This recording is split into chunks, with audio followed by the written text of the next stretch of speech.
Calcium and calcium carbonate are often used interchangeably, but they're not the same thing, and that distinction matters more than you realize. The calcium that shrimp actually use is dissolved calcium in the form of ions in the water.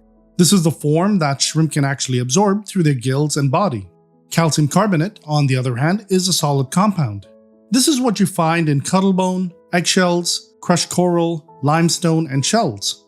It's also what makes up roughly 30 to 50% of a shrimp's exoskeleton.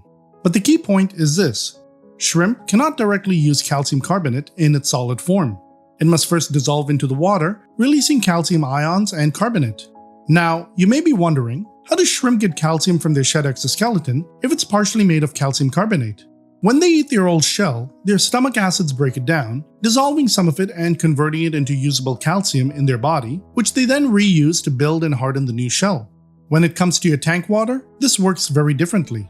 Whether or not calcium carbonate dissolves into the water depends heavily on your tank's chemistry, especially pH, CO2 levels, and overall mineral balance.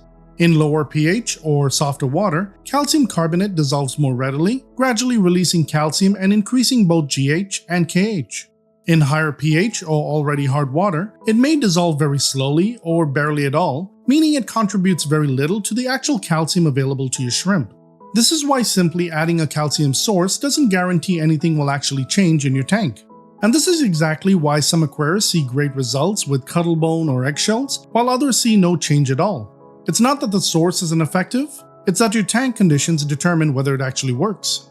Because of this, calcium carbonate-based materials act more like slow-release mineral sources that depend on your tank conditions rather than immediate solutions. They supply calcium over time, but they also increase KH, which helps stabilize pH. This matters because stable pH and KH play a direct role in successful molting. Sudden swings in these parameters are one of the most common triggers for molting issues and stress. At the same time, too little KH reduces buffering capacity, while too much hardness can make shells overly rigid, making it harder for shrimp to break out of their old shell and properly expand the new one. Personally, I can relate to this because my water is fairly hard, and I also use crushed coral in a few of my tanks.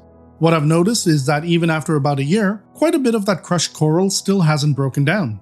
Is that a cause for concern? No, because I know my shrimp are getting what they need from the water column and they're thriving in those tanks.